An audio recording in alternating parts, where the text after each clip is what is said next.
அந்த வீட்டுக்கு முக்கியமானது ஒன்று இருக்குது. அது என்னன்னு சொல்லுங்க. அவன் வாழ்வதற்கு, அவன் நன்றாக இருப்பதற்கு, அவன் சுகமா வாழ்வதற்கு, அவன் நோய் நொடி இல்லாமல் இருப்பதற்கு, நல்லா தூங்கி எந்திரிப்பதற்கு, எல்லாவற்றுக்கும் அந்த வீட்டுக்குள்ள ஒரு இடம் ரொம்ப முக்கியமான இடம்.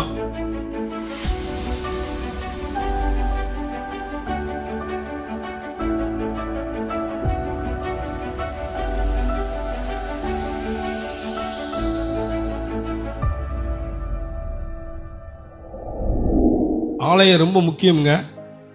எத்தனை பேர் சொல்றீங்க ஆலயம் ரொம்ப அவசியம் என்று? ஆலயம் என்பது ஒரு வீடு, ஆலயம் என்பது ஒரு குடும்பம். பாருங்க, ஆலயத்திற்கும் குடும்பத்திற்கும், ஆலயத்திற்கும் வீட்டுக்கும் சம்பந்தம் இருக்கிறது. ஆலயம் என்பது ஒரு வீடு, ஆலயம் என்பது ஒரு குடும்பம். அதனாலதான் தாவீது சொல்லுகிறான், அந்த ஆலயத்தில் நான் தங்கி இருப்பதையும் அந்த ஆலயத்தில் வாசம் பண்ணுவதையும் நான் விரும்புகிறேன் அப்படின்னு தாவீது என்ன பண்ணுகிறான், சொல்லுகிறதாக பார்க்கிறோம்.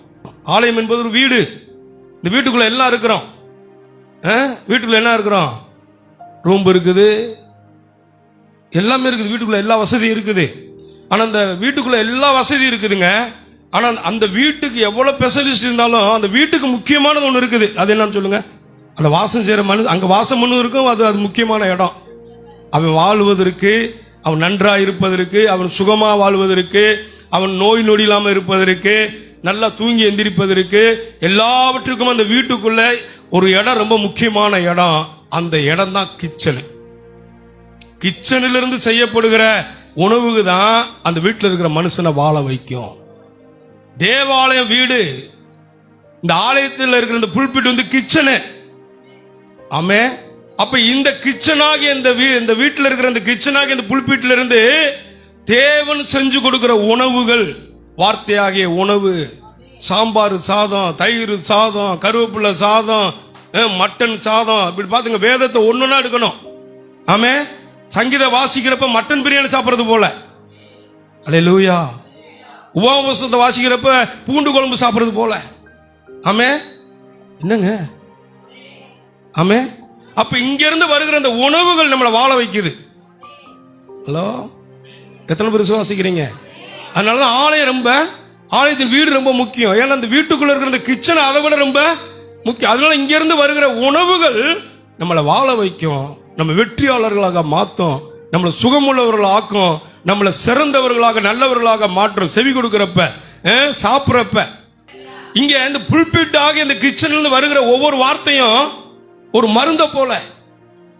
இதுல செய்யப்படுகிற உணவுகள், இங்கிருந்து உங்களுக்காக அனுப்பப்படுகிற உணவுகள், இங்கிருந்து உங்களுக்காக தயார் செய்து, உங்களுக்காக தேடி போய் கடையில வாங்கி அதை சரி பண்ணி, கிளீன் பண்ணி, கழுவி, கட் பண்ணி நின்று அங்க செஞ்சு உங்களுக்காக பரிமாறப்படுகிறது. பாத்தீங்களா?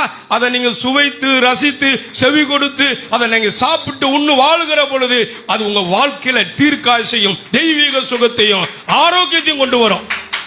பொருளை சாப்பிடுறீங்க, அது ரொம்ப ருசியா இருக்குன்னா எப்படி கண்டுபிடிப்பது? நாக்க போட்டு சொல்லாவீங்க, பல்லுக்கெல்லாம் குத்துவீங்க, 1000 முறையாவது என்ன பண்ணிடுவீங்க?